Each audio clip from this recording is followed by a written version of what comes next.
This is chapter 1, part 2. I dreamt about the plague or virulent virus, the deportations, the food riots, and the flood that night. Snippets of each of the disasters that ripped Britain apart and tore me from my mother. They came to me in that sinister room. It felt haunted too. Nightmares haunted my dreams, haunted my sleep and stole my repose. I woke up 7 times that night. I was sweating. It was just like the fever I had when the plague hit. I dreamt about the virulent virus that had swept England in 2023. It killed thousands. There was no cure and no antidote. I had survived. My mother had survived, because she had been sent back to Ireland in the deportation wave of 2019. I woke up, got up, stumbled into the small shower room and urinated. Then I returned to bed via the gable window. Turning the handle, I opened the window out into the moonless night. A chill breeze cooled my sweaty chest. The night was still. Not a sound could be heard, but I had no ease. Returning to my damp bed, I lay down, closed my eyes, and tried to forget my worries. Drifting off, I must have fallen into a deep sleep. I had a vivid dream, as clear as crystal. In my dream, I was feeling faint. I heard a doctor speaking.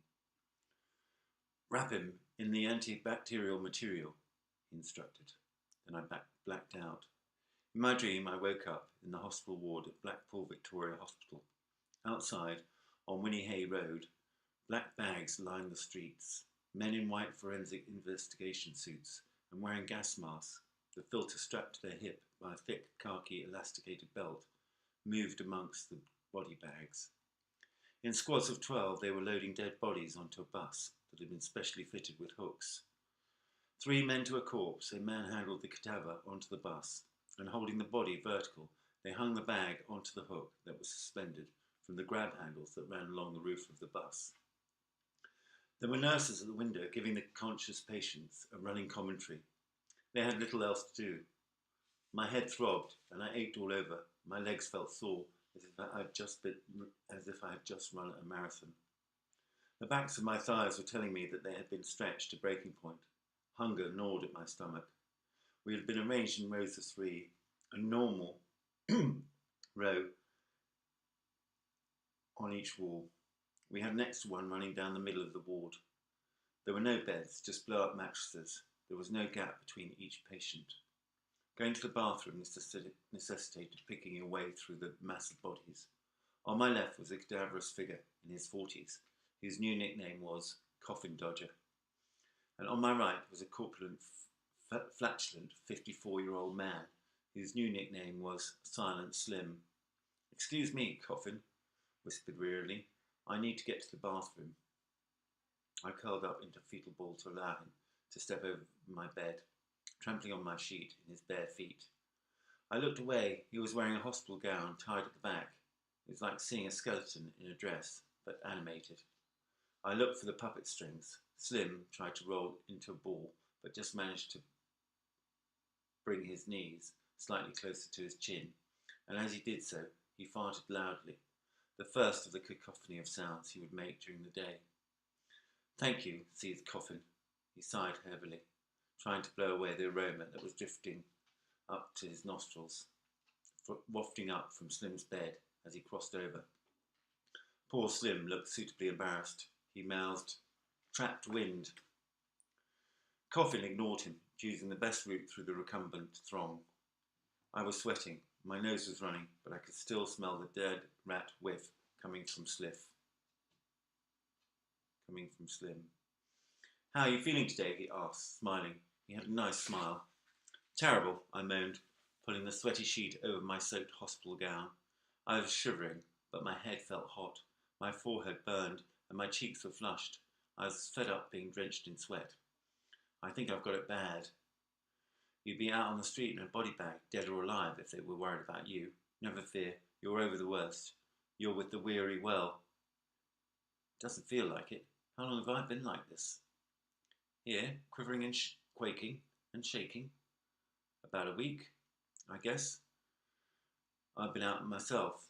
They took you to the bathroom every day, but you were in a daze. I guess dehydration has kicked in. Now, do you want to follow the Dodger? I just want to feel better. Don't we all, mate? When do we eat? I'm starving. Eat? No fear. Eating might cause diarrhea. They will give you water, but no food. As if on cue, the nurses who had been at the window shuffled through the foot-wide gap between the beds, dispensing water in cone-shaped paper cups and doling out papier-mâché urine bottles, which was the closest we had to bedpans. Any other business had to be conducted in the toilets at each end of the ward, which was where Coffin Dodger was heading. How long have you been here? I asked.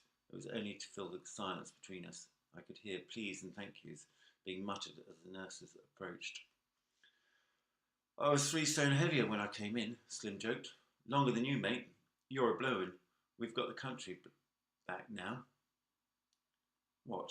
You want it all for yourself? I asked. My body was racked with pain, but my salesman's shtick and patter was as highly developed as ever. We got rid of the Muslims, we got rid of the Africans and the Jamaicans, we got rid of the Europeans, and now divine intervention is getting rid of the weak, he asserted, smiling to himself. I winced at his enjoyment of his fascistic tendencies. I half expected him to look up to heaven and cross himself, but no Christian would take such delight in the deportation of millions and the suffering of thousands. It's just a virus. It's just got out of hand because the hospitals have no funding, I argued. You have been out cold, my boy. The news today estimates 3 million people dead. I put it more like 9, judging from what I've heard on the grapevine. You're kidding me, I stammered. I was genuinely shocked. It did not seem possible. Radio 4 announced it on the 10 o'clock news, but you were sparked out. How do you know there's more? I go for a fag break with the porters at 4 every afternoon. It's their tea break. We're not supposed to smoke, but the CCTV cameras in the boiler room have been put on the blink, so no one knows. They've sabotaged the cameras and smoke detectors in an area that's a fire hazard anyhow. Are you all mad? Keep your voice down. Keep your hair on. The nurses are way down the line now, so these guys know what's going on in the real world. Is that what you're telling me? Yes, they do.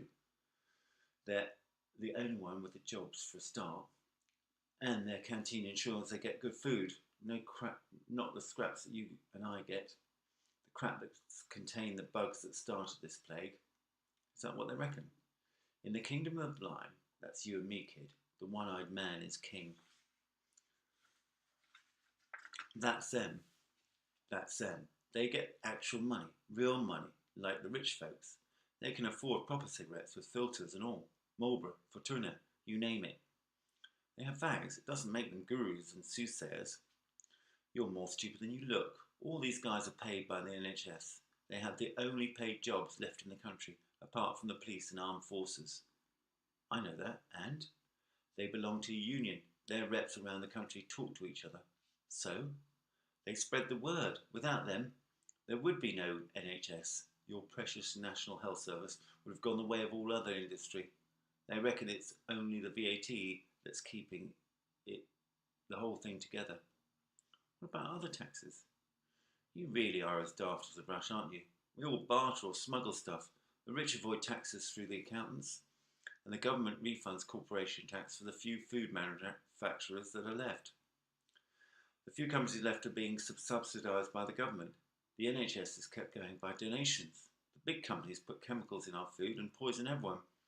We're the least affected area, mate. You can count your lucky stars. You're not in the southeast. That's where the rich are.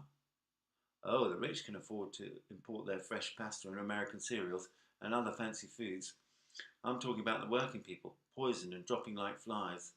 The porters reckon there's a gas-fired power station in Kent being fuelled by bodies.